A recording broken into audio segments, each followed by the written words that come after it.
Assalamualaikum warahmatullahi wabarakatuh. Perkenalkan, nama saya Tari Kustiani dengan NRP 5822321437 dari Prodi TPHD.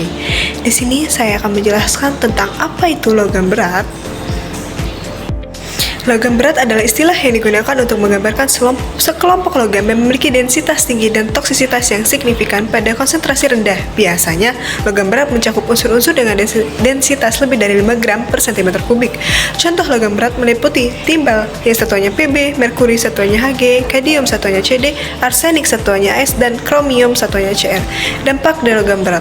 Logam berat dapat memiliki dampak yang serius terhadap kesehatan manusia dan lingkungan, antara lain dalam kesehatan manusia yaitu keracunan. Paparan jangka panjang dapat menyebabkan keracunan yang dapat mempengaruhi sistem saraf, ginjal, dan hati, yaitu kanker. Beberapa logam berat seperti arsenik dan kadmium dikenal sebagai karsinogen. Gangguannya itu perkembangan paparan pada anak-anak dapat menghambatkan perkembangan fisik dan mental. Yang kedua adalah lingkungan. Logam berat dapat mencemari tanah dan sumber air, mengganggu ekosistem.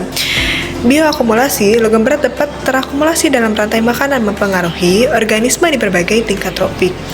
Adapun jenis-jenis logam berat dari sumber pencemarannya, yang pertama adalah timbal yang satuannya Pb, sumbernya dari cat, besin, dan pipa air. Yang kedua ada merkuri, satuannya Hg, dihasilkan dari industri pembakaran sampah dan penambangan emas. Yang ketiga ada kadmium, satuannya Cd, ditemukan dalam baterai, cat, dan limbah industri.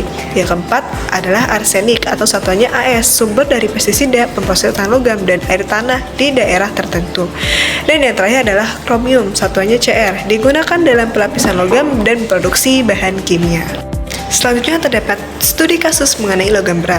Kasus pencemaran merkuri di Minata, Jepang, yang salah satunya merupakan kasus terkenal mengenai logam berat adalah pencemaran merkuri di Minata, Jepang, yang terjadi pada tahun 1950-an. Pabrik Shishokan Precision membuang limbah yang mengandung merkuri ke Teluk Minata yang mengakibatkan keracunan pada masyarakat. Penduduk yang mengonsumsi ikan dari teluk tersebut mengalami gejala keracunan seperti kesulitan bergerak, kebutaan, dan kematian. Dampaknya terhadap lingkungan yaitu ekosistem laut terpengaruh dengan banyaknya ikan dan hewan laut yang mati.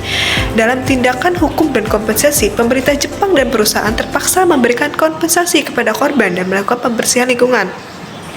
Kasus ini menyoroti pentingnya pengelolaan limbah industri dan perlunya regulasi yang ketat untuk pencegahan pencemaran logam berat. Jadi, dalam kesimpulannya, logam berat merupakan masalah serius yang dapat berdampak besar pada kesehatan manusia dan lingkungan.